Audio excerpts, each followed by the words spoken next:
I'm now inviting my friend from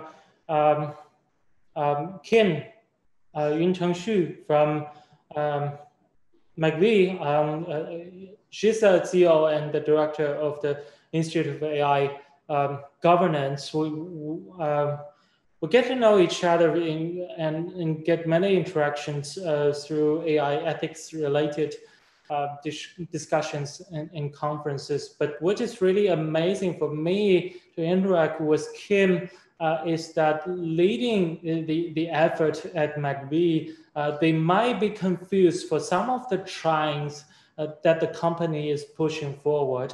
And then she's like, oh, hi, we're a little bit confused. We don't know quite, we're not quite sure where we're going. So can we have some interactions? So I think that's, in that sense, you see how companies can be responsible for the future that scientists and AI practitioners are actually pushing forward together, where a AI company need to take these responsibilities, while at the same time, both the society and the practitioners are not really ready for that. So people are trying, but you need to consider about really in which way we need to push things forward. We're very, from the scientific community point of view, I think it's been really great to have Institute of AI within the industry corporations itself. So I think I think that's essential trying.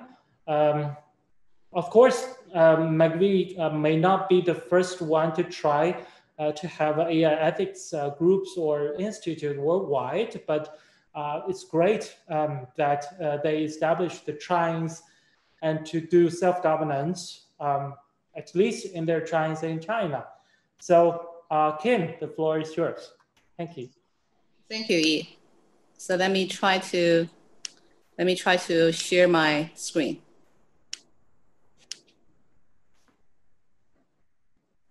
Okay, great. Well, hello everyone, and Yi for having me at wonderful forums. I feel actually very honored, and also feel a little bit nervous because obviously quickly when I go through the agenda, very quickly I realize I'm probably the only speaker without a PhD degree, right? So long story short, I think I can earn a seat here is only because, as Yi very graciously introduced me, I represent a company perspective. And I think for AI ethics to really work and for all the discussions to finally actually come landing, a company perspective is also very important, right? So I would like to use a few minutes to share maybe the Megvii practices as well as some of the learnings along the journey to offer an examples for future considerations. By the way, could you see my charts? Is that presenting okay? Yes, but please go to the screen showing. Yeah, there's something wrong with the charts. Just give me a second. Yeah, the charts is acting up. So let me try one more time. Take your time. Sorry about that. Yeah, sorry about that.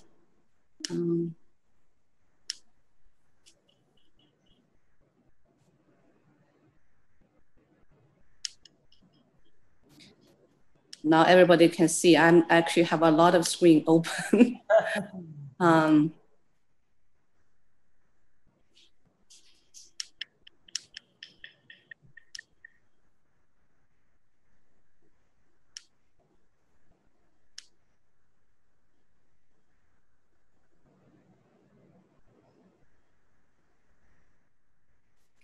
Okay, one more time.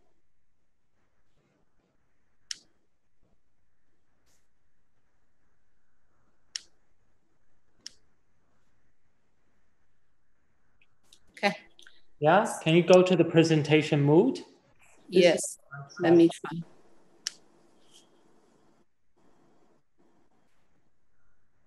Yeah, the presentation mode is not coming out correctly.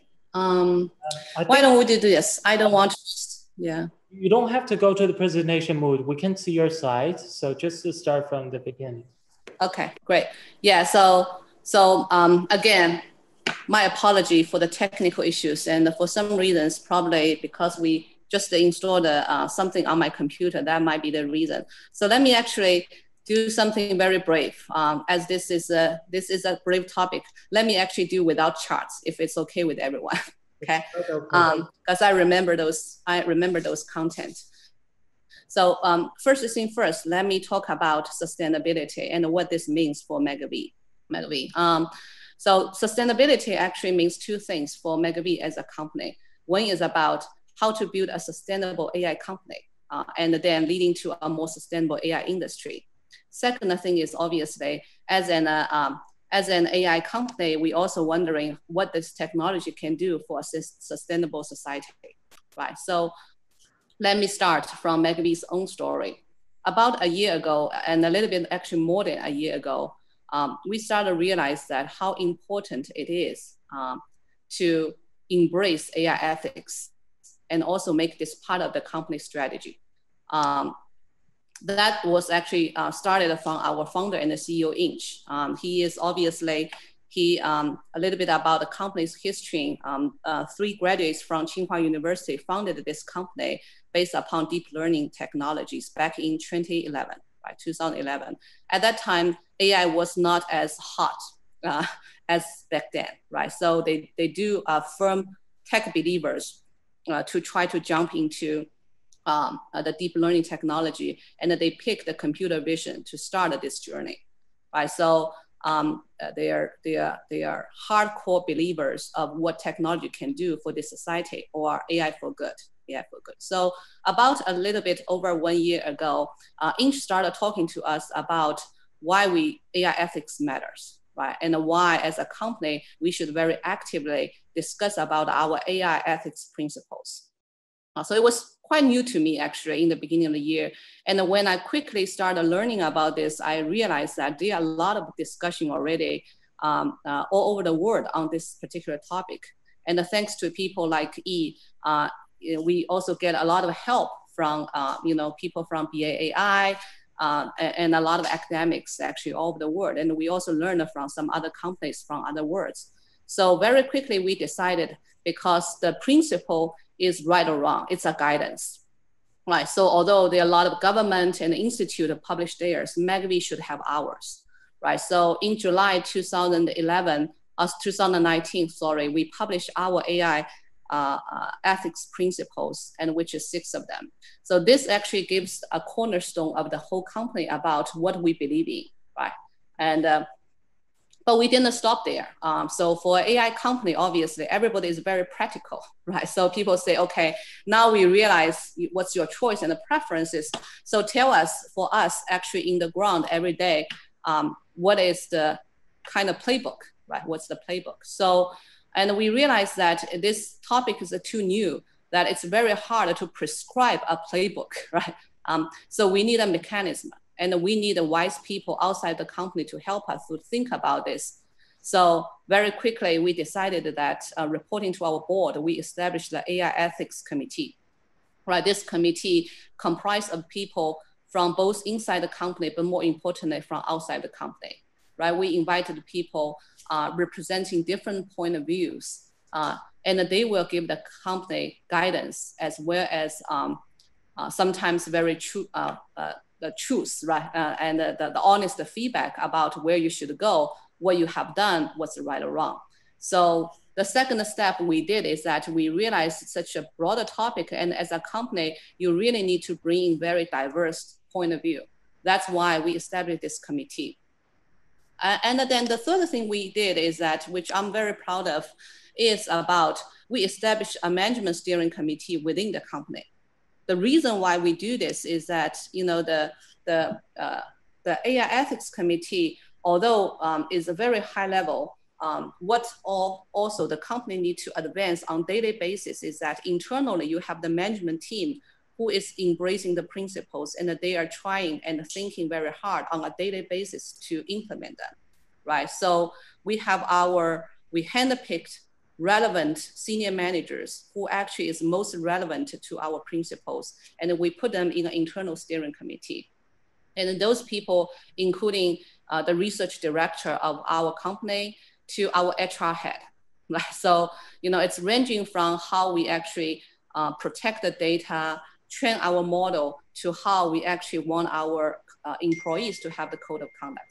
Right? So it turned out to be very effective, right? So the external members and the board level committee within our internal steering committee becomes this organization structure that a company started seeing this actually rolling. So, and then it faster moving to the beginning of this year. So after the company actively embraced AI ethics and start piloting about AI governance model, we also quickly realized that there are a lot of common questions in these industries that people are looking for answers. And those answers, although as AI companies, we have use cases, we have a lot of scientists working on practical matters on a daily basis. However, we also need to engage with different parties to find the solution or find the answers. And that requires more in-depth research projects, right? That's why in the beginning of this year, we announced that we want to establish the AI Governance Research Institute, right? The AI Governance Research Institute within the company is actually not meant to serve Megvii only. It's really about the company's attitude, want to engage with various parties on research projects. So that's just a quick rundown about the history, which is not a long history. It's a 1.5 years journey about why an AI company wants to do this. Now coming back to the first question I said is how a sustainable AI company leading to a sustainable AI industries, right? So the reason why a company does this is not only because we are idealists, right? Of course we are, but it's really more important is that when we look back in the history, some of those, some of those technologies evolved and they developed first, and then they come back to realize some of the risk and started doing governance, right? And we realized that the cost of doing this in the AI industries probably will be too much, right? And it's not the right thing for both the industry and for the company. So we realized that AI industry and the AI company needs to do a parallel model, which means while you're developing the technology in parallel, AI ethics considerations and leading to AI governance model need to do hand in hand. We cannot allow the governance and the AI ethics discussion lag behind too much. So that is why as a company, and as Megvii's point of view, we believe that this is such an important strategic point that we want to do this, even there are still a lot of questions to be answered. And even though the company has a lot of things that we are sorting out. So model the way, walk the talk is what we believe as a company that needs to do. Right? So that's the first part of the question is a sustainable model for the AI company and does AI industry is the right answer for a profound and a technology like AI. Now the second part is because how AI can do for a more sustainable society.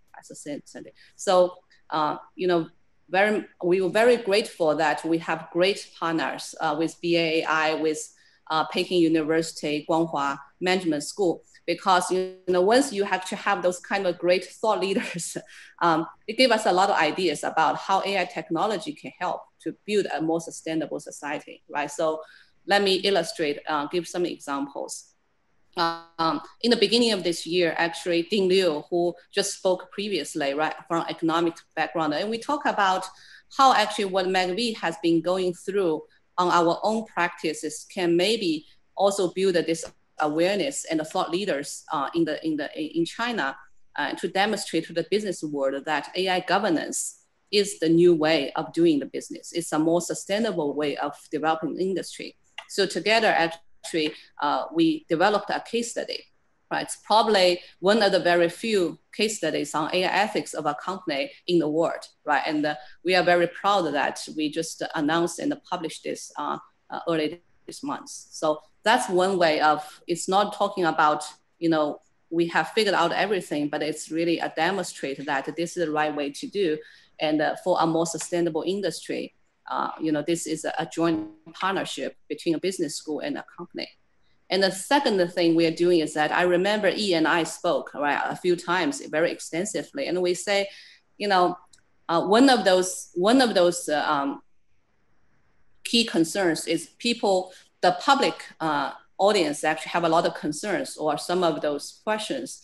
And the AI industry and AI companies sometimes do not have an engagement model, right? We read a lot of things from the news, but what are true? What are the myths, right? What are myths? And the answer, I think, this morning and this afternoon, I heard from more than one speaker is really about transparency, right? And the transparency dialogue will lead to trust, So what we decided to do is that, hey, you know, there's nothing to hide. So in the beginning of this year, we actually engaged with the public in China about some of those more AI ethics challenges in common, or some of those questions or patterns, right? We listed 10 of them. And then we invited the public audience to give us their opinions, right? So people, you know, have, you know, different point of view. And to our surprise, you know, such a simple post or such a simple article actually draw more than 20 million hits within a matter of 72 hours. More than 1,000 people left their comments. So this also demonstrated that once you have the right mechanism and you have the willingness to engage with the general public, people are willing to give you their opinion, right? So once we digest and going through all these feedback and all these comments, we very quickly narrow down to 4 themes that people, at least representing the public opinion, there are 4 themes people most interested in. One is about AI ethics and the nature of the law in the new area, AI area. So this is more kind of legal related, right? Legal related. The second is actually economic development and the social equity resulting from AI development. I think a lot of people also talking about this, right? The fairness, right? The justice, the employment, the economic growth. So that's the second theme that emerged from this engagement.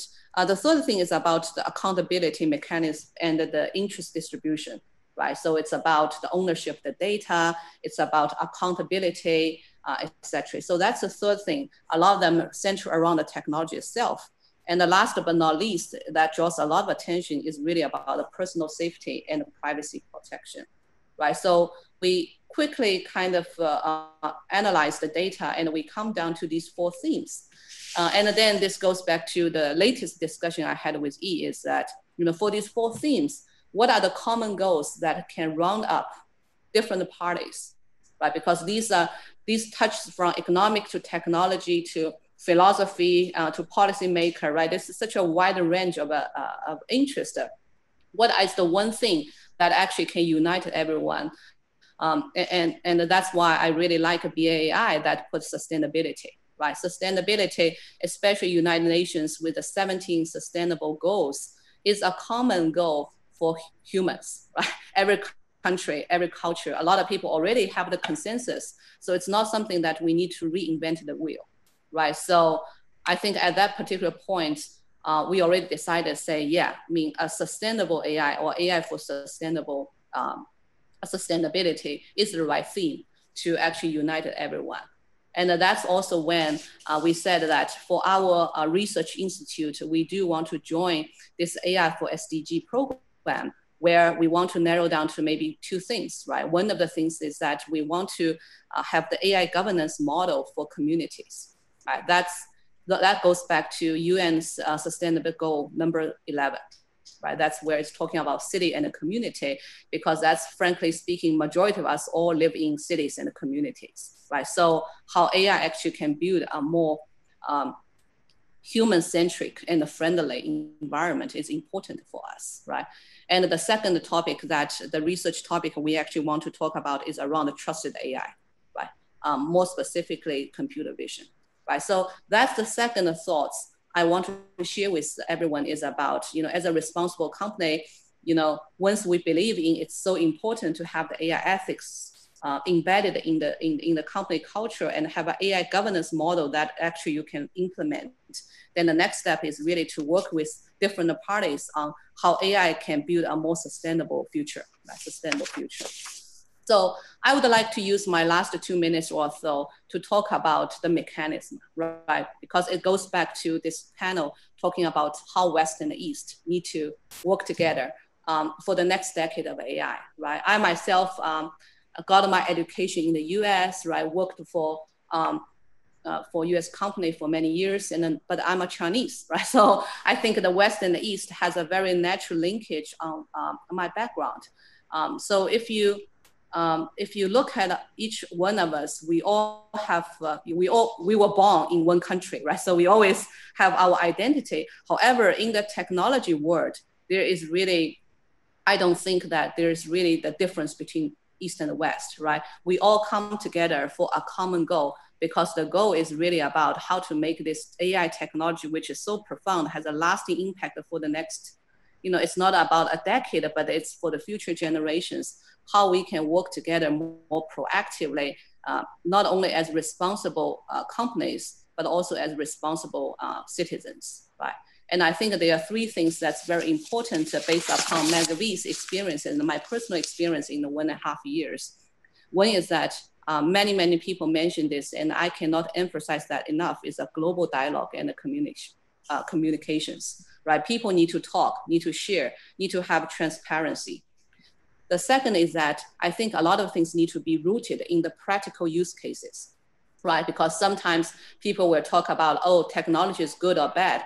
Actually, if you don't put technology in specific use cases to simply talk about good or bad, it becomes a little bit too generic, right? So that's why companies need to join, because companies have a lot of use cases and they're closer to the market, they are closer to the users.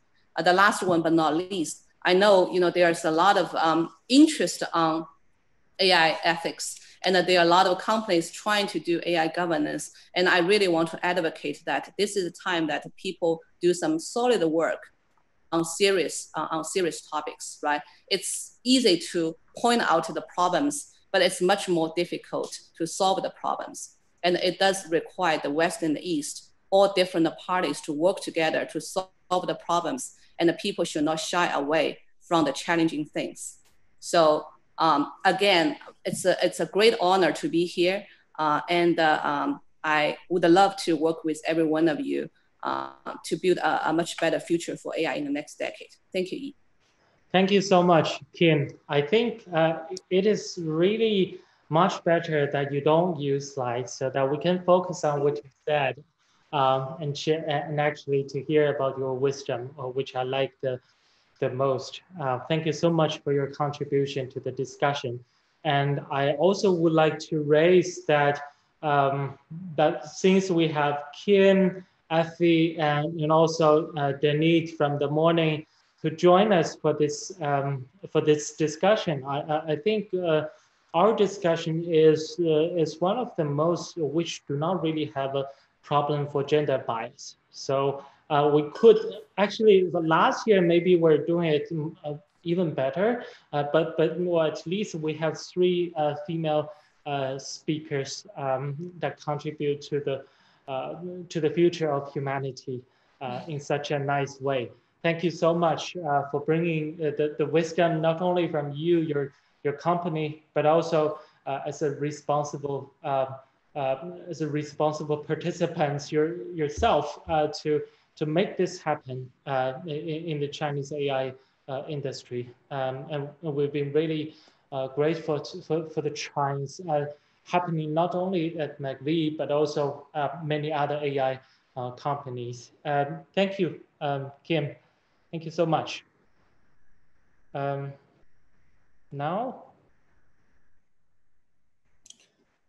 Now I'd like to introduce our last panelist, but not least, because we have many speakers from the previous session joining us for the discussion, but now I'm giving my floor to the Director of Technological Ecosystem and Development at DiDiChuxing, Dr. Guobin Wu. So we get to know each other in one of the interactions when we were interacted in the context of China-UK collaboration. But to me, I think Guobin is not only contributing to the technological ecosystem at DiDiChuxing, but in many previous years, he has interacting in the context of many other companies, contributing to real-world applications that make the world better, to remove the bias and to work for cool applications for the disabled persons. So I'm grateful to have Guobin to join us for the sustainable development of AI and also for the ethical concerns for the future of both both humanity and AI. Guobin, the floor is yours. Thank you. Okay, so thanks to Yi for inviting me to share here. So actually, so I would like to introduce, not only in DD, but also my passion on the NGO. So I'm not sure if everyone knows DD. So let me give a very brief introduction. So DD is the world's leading mobile transportation and the convenience platform. So our company offers a full range of app-based transportation and lifestyle services for 550 million users across Asia, Latin America, Australia. So DD platform provides over 10 billion passenger trips a year. So actually it's one of the largest one. So concerning our topic, I would like to share DD efforts and the contribution on the implementation of SDGs, as well as the projects related to AI for SDGs we have been conducting. DD is committed to solving the world's transportation and environmental challenges, which localize the smart transportation innovations by leveraging its AI capabilities. So take some example. So DD uses AI and the big data technology and designs smart transportation solutions, such as traffic, big data platform, the smart traffic signals, safety, the driver analysis, etc. To elevate traffic congestions, to improve road safety and promote sustainable cities and communities. So DD adopts a big data technology and AI algorithm to design predictable scheduling, the path planning, and optimal allocation to reduce empty driving and develop shared travel. So we call it a carpooling business to help improve resource utilization and reduce CO2 emissions. So from 2018 to 2019, so DD's CO2 emission reduction totals more than 130 million tons. So equivalent to the 618,000 vehicles annual emissions.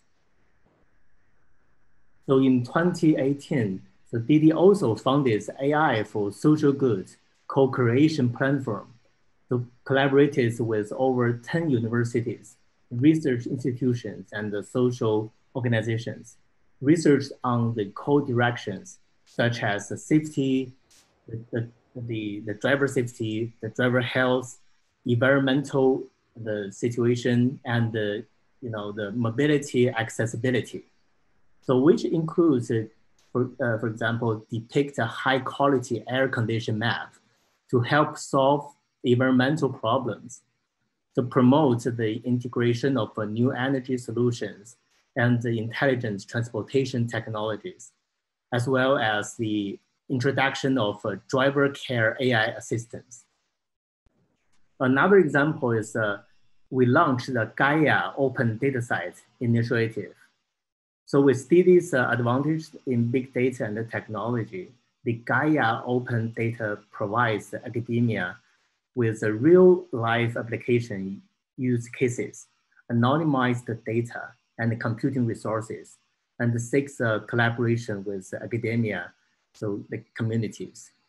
So the open data site aims to advance the fundamental and prospective studies in transportation research. It also promotes the application of scientific achievements by strengthening ties between industry, universities, and the research institutes.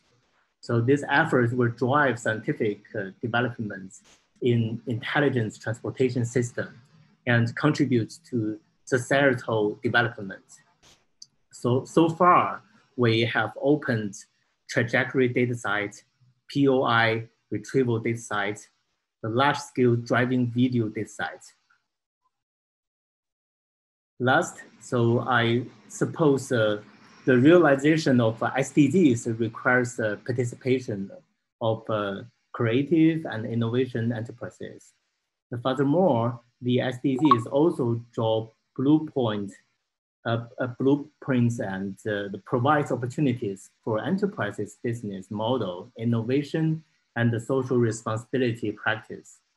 So before our panel, so the AI for SDG plan was released. So DiDi is willing to support it, to work together with other institutes to promote AI innovation for global sustainable development. So DiDi also intends to support some research projects in such areas as transportation reforms in sustainable cities, welfare for those is vulnerable situations and the public, such as using AI technology to solve more meaningful and valuable social problems. So under the basic ethic principles of respecting human autonomy, preventing harm, and adhering to fairness and responsibility. Okay, that's all for my talk. Thanks for listening. Thank you so much for Dr. Guobin Wu's contribution, and it's been a wonderful experience to learn about what DiDi has done to promote SDGs. I think I want to bring you a question related to another session that you chaired yesterday, talking about the AI, women in AI. So I think that could be very interesting, not only for that session, but also for equality in AI for SDG in general. So would you like to give some comments or summarize from yesterday's events? Yeah, actually yesterday is a very interesting topic. So we bring the women scientists and the one from the male, I mean the man scientist. We got together to discuss why during COVID-19, so the women scientists published papers. I mean the speed is less than male scientists. So I think all of them. So we say that is a real issue we have to face. So from the women perspective, they side, so they say everyone is equal. So they really want the female scientists to try their best, to work hard. But from the male perspective, we say that, so we should provide, some environment, the environmental situation. So in the workforce, provide some algorithm or provide some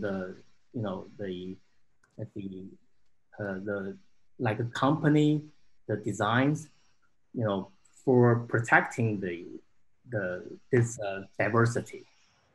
So I think that's the main point. So we get yesterday. Thank you so much, Guobin, for the summarize from yesterday.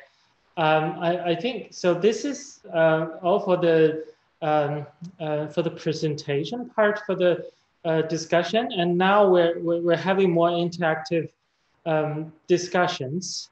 So I think it's great to have the East and West observations on AI ethics and governance practice as a starting point for this discussion. I'm very grateful to have my colleagues from the previous session to all join our discussion in here.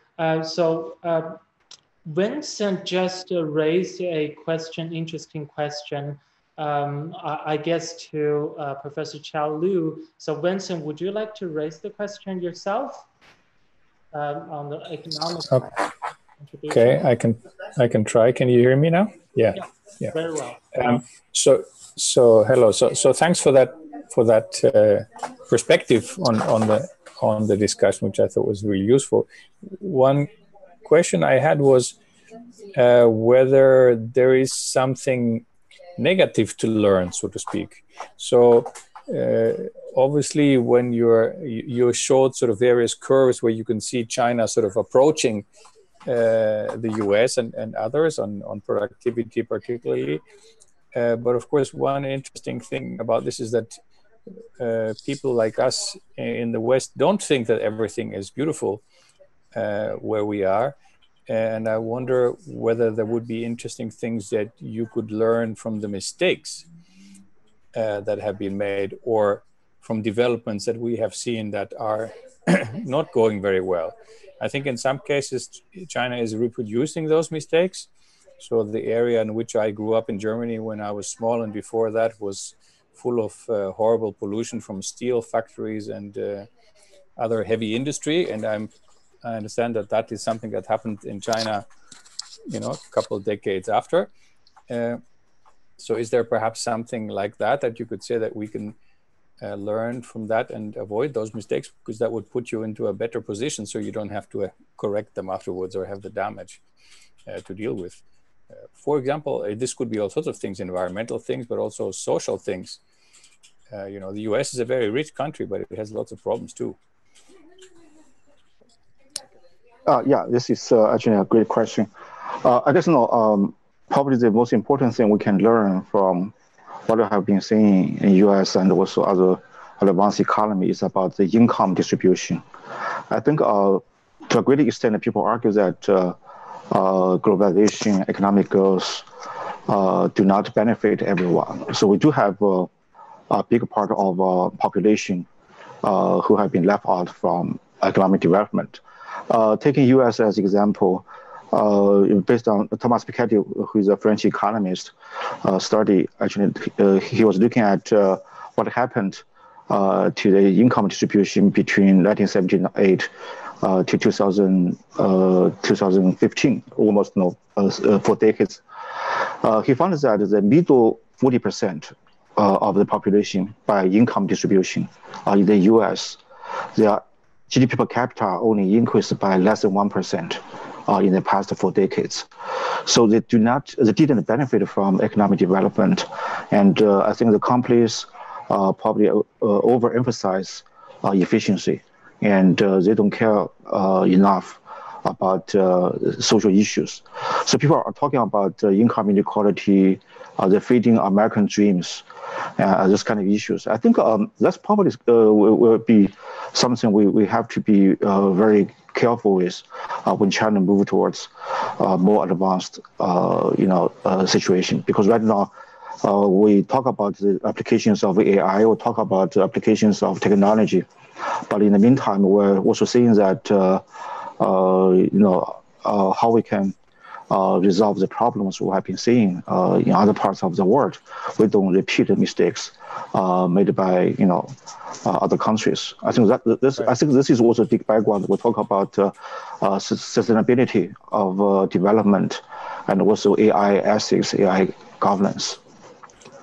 I think you're very right about this. The income distribution is, I think, the major issue that's important there, and I think that relates directly to AI technologies. Because looking at at the industrial developments that do not require a large amount of capital or a specific location, so you can have people who produce products and suddenly generate enormous income from a very small financial and even productivity base.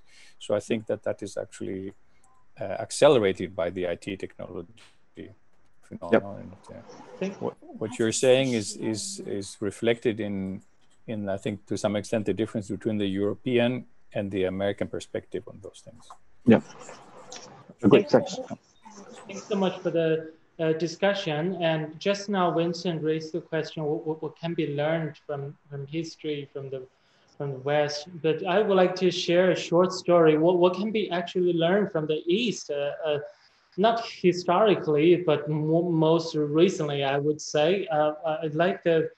I like this story very much. Is that it's like a year ago that when some companies trying to use facial emotion recognition in the classrooms in Chinese universities, and then this is and people mostly they don't like it, and the Ministry of Education says stop doing it.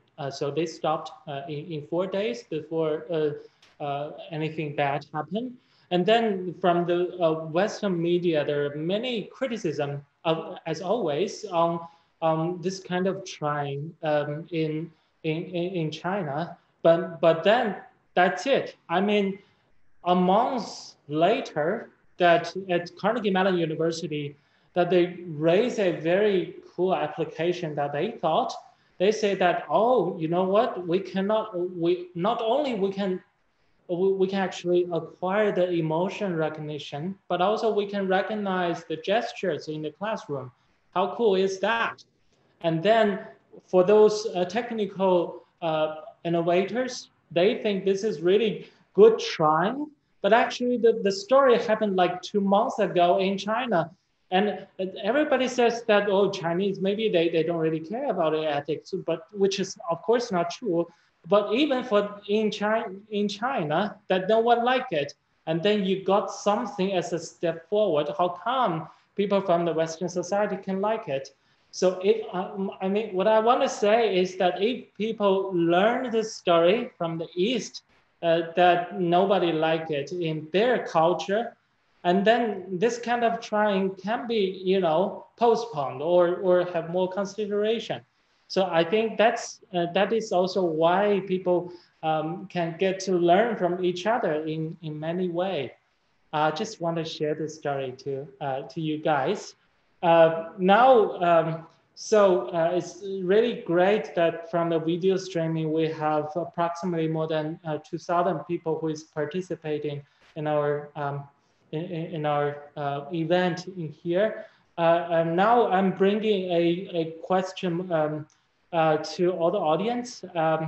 So there's one in Chinese I would like to translate that, well, of course, that AI for now or data analytics can have our voice or face, fingerprints, and even handwritten style. And then it's quite easy for the technology to get this data, or especially now for the pandemics that we have to work at home. We have to use Zoom or Tencent meeting to work. And then it's even easier for people to get our data. I mean, to get our facial data, maybe for now. So, so the question is that, are there tries to say in which way we can save us from this pandemics, not only for the disease, but also for the potential extension of acquiring more personal data. And also for now, even we do not really have a way to decide whether, let's say for Kim, that I don't know whether this is Kim speaking. Well, maybe you're using a 3D regeneration software to create the style of Kim and talk to E. So I just don't know whether this is Kim who is replying to my message. So this is horrible. I mean, so the idea is that the question is that, can we have better ways to regulate the information accessibility, or can we protect ourselves from the personal information leak, especially for the period of pandemic. So especially that when we have too many video conferencing, of course it's good for interaction, but there's concerns. So can I have Adrian? Adrian, are you still online? Do you know anyone who's doing the technical work to protect our data during pandemics, let's say for meetings that we have? Adrian?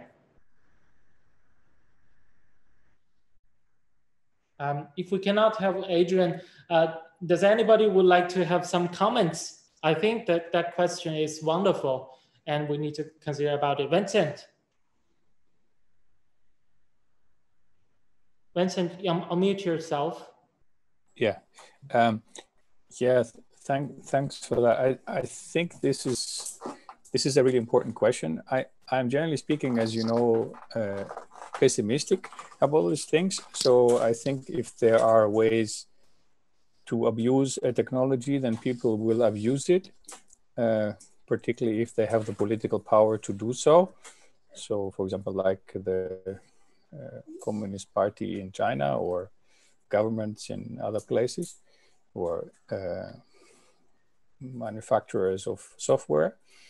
But there are nice indications to the contrary. So in my data science ethics classes recently, I discussed the Corona apps. There are various apps going around now where people try to figure out whether you be the affected person warn you of that, or if you are infected, you can inform the app. And of course, there are ways to do this in such a way that involve storing a lot of data.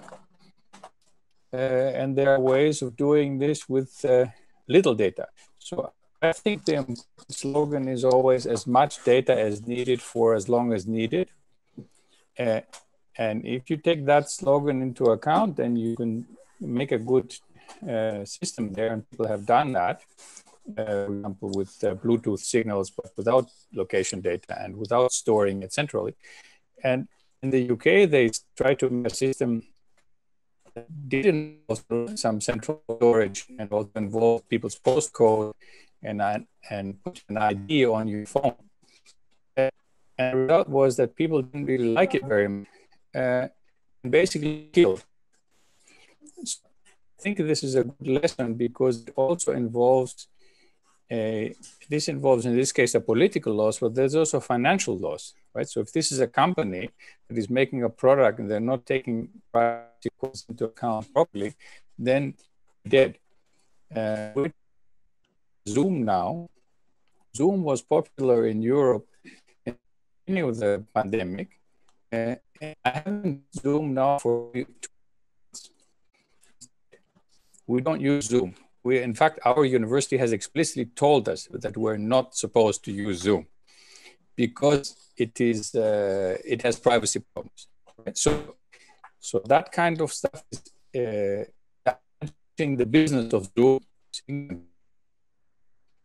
So that is my only hope. If we find out about those things, then people will be forced in some way to use the data as much as possible, as necessary for as long as.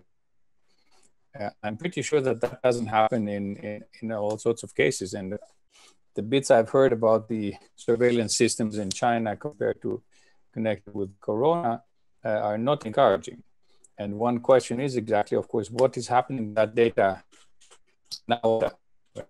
You know, maybe you know whether you met this other person and infected them. In principle, the Chinese government doesn't need to store any of that data a couple of weeks down the line because it's irrelevant epidemiologically, right? So there is a real question how much that should be used, and I think we should push for these kinds of things politically. That is going to be a continuous work. That's not going to stop. We're going to be busy with that kind of stuff for some time. Thank you so much for the comment. Anybody else who want to pick it up? One has his hand raised. There's in the chat, there's a hand raising function. Yes, I would support the points that Vincent has made. He, of course, studies data ethics more broadly than I do, and I think this is fundamentally a data ethics issue, maybe more so than an AI issue. I mean, AI uses data, but these questions are broader. As Vincent mentions, this is a debate that's been playing out quite a bit in the UK at present because of the recent switch from a centralized contact tracing app to a decentralized one. I think Vincent raises the most important issues. What is the minimum data, or what is the data that's required and no more than that? And a second question that he raises is, how long does the data need to be stored for?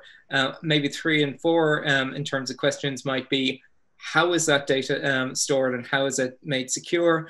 And who has access to it under what circumstances? So, for example, I might be happy to share my data with the NHS, but if the NHS partner with other companies, I would like to know how my data is being used.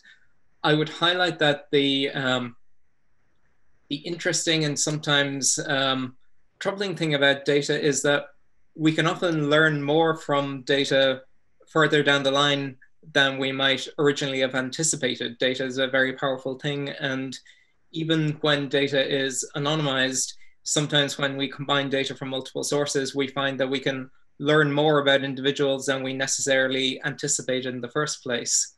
I do think that there are interesting trade-offs to be considered that will depend on context. So again, to take the contact tracing example, I've seen strong arguments made by people involved in modeling COVID-19 who say that actually the kind of data aggregation that you can have with the centralized approach gives you a very useful tool in better understanding the spread of the disease in the UK.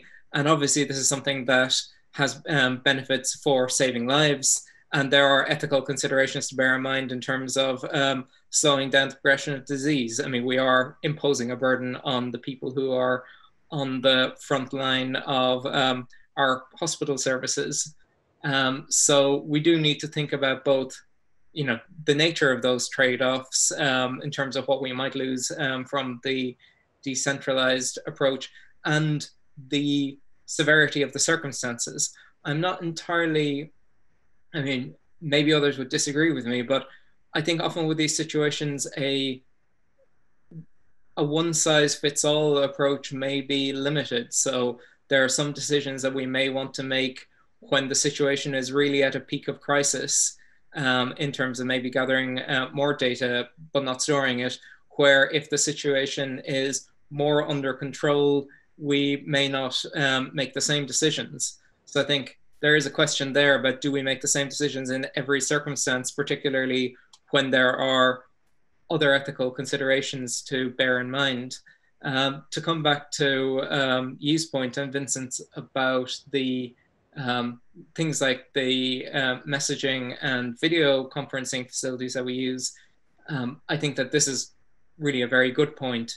A lot of these systems that we're developing weren't developed with the expectations of the kind of demand and use on them that we currently have. It's not just, of course, our video conferencing. It's lots of other online services that we're using a lot more due to the crisis situation, and vulnerabilities in those systems will be exposed if they're there because more people are using them. And one of the things I would be concerned about is that these are now extremely attractive targets for criminals who might want to attack them. So systems that perhaps did not get so much attention in the past will now be getting a lot more attention. And so we need to be particularly vigilant. In the UK, we've had various attacks on computer systems in recent years. The WannaCry attack on NHS computers is one example, but there have been many others. So we do need to be particularly vigilant of these things, I think, in a situation where the demands and the attention placed on systems has changed due to the crisis. Thank you so much, Sean. Anybody else? Yeah, Kim, you have to unmute yourself. Kim? Yeah. Okay, great. Yeah, just maybe a few personal observations, as I think Sean and Vincent, you made this very great point. I think of three things, right, from an industry or from a company standpoint.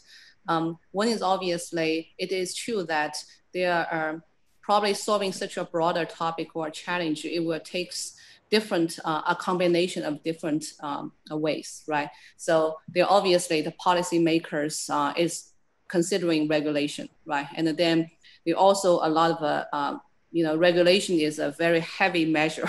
So before that, how we actually issue guidance, right? We encourage company to do self-governance, et cetera, et cetera. You see more than one company actually publish their own data privacy principles, right? I think it's both in the West and in the East. It's becoming a more common practice.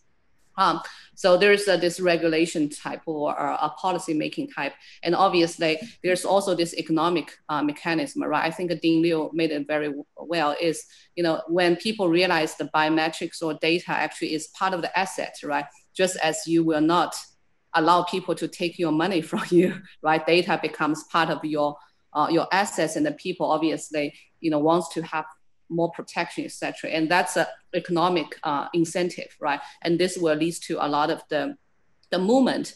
And the last but not least, and technology itself is finding a lot of ways to solve the technical challenge, right? I mean, like the 3D models, etc. And people, the companies exploring every measures in this industry from much more advanced encryption technology, right, at a chip level, to like a federated training, right? So it is, my belief is number one is that it does take a combination of all these different measures to solve problems at this scale. The second thing obviously is just as, facial recognition, it's under a lot of heat and discussion, but when you're thinking about using this technology to find the lost children, right, or people, then people find it perfectly fine. So that also makes to my earlier point is that a lot of those technology applications has to be put into context of use case, right? And in those uses cases, those discussion will make more meaning. And even in those, it's fair to ask all these questions like what, we previously discussed about, what's the duration of the data, right? Who store it, et cetera, et cetera. Will this be dual uses, who might have the protection? But again, I think, for any technology, it's really not about a broader technology. It's really about how it's being applied in which context, in what kind of uses cases, right? So that's the second thing. I think for all of us need to be much more specific and much more rigid in that. The last but not least, maybe, since we don't know what we don't know, this technology, AI is still in the early phases of commercialization. We probably have to also all apply a more agile mindset, right? So which means we learn, we reflect, we adjust, right? So you try, you learn. I mean, it's kind of like the internet mindset is you do some small experiment and then you learn from this and maybe that this is a more responsible way of advancing this such a big topic when we don't know a lot of things that in the future. So that's my comment. Thank you so much, Kim. In the interest of time, I would like to summarize what we have for the whole day. That it's of course really great, like I said, to the East and West view for the future for the present and future of AI governance, and also for sustainable development. I think now actually there are many initiatives that really go for the same goal, I would say. I would mention a few of them, just like what Vincent initiated on the philosophy and theory of AI several years ago, and then having a friendly handshake from with Asia to invite people from Asia to participate, and also Sean's initiative on potential risk for different paradigms on AGI that bring people together to have the discussion right there, and also for the AI governance initiative at Cambridge to bring East and West views with philosophers, social scientists, the medical doctors, and many more. Especially contributions and invitations to Asia, China, Japan, and many other good tries that as a starting point. We've been really excited to be involved. And then to Christoph for the Global AI Ethics Consortium to take the responsibility for the not only for the pandemics but also for the future of humanity. I think as scientists and industry practitioners, we have our own role, not only from the political side, but actually to really as a responsible group that really take us to the future, to the very future. It is of course very important for the political coordination all over the world, but just like my friend Hugh Price argued that the academy institutions and also the industry alliance that working together have our own role to take us all to the future, to the shared future of all humanity. I would like to thank all of your contribution to this session. And I guess this is really a starting point. We'll be really looking forward to interactions on AI for SDGs, think tank, research programs. I'll reach out for you guys and to invite all of you to join our venture. It's not ours, it's for humanity. It starts with as today's effort, with all of your contribution. And we really appreciate everything you have done to make this happen. And let's definitely keep in touch. Thank you for everyone. And thank you for all the audience to participate. Thank you so much, guys. Thank you, everyone. Thank you. Take care. Bye-bye. Bye-bye. Thank you. Thank you Bye-bye. for organizing Thank you very all this. much. Thank you so much. Bye-bye.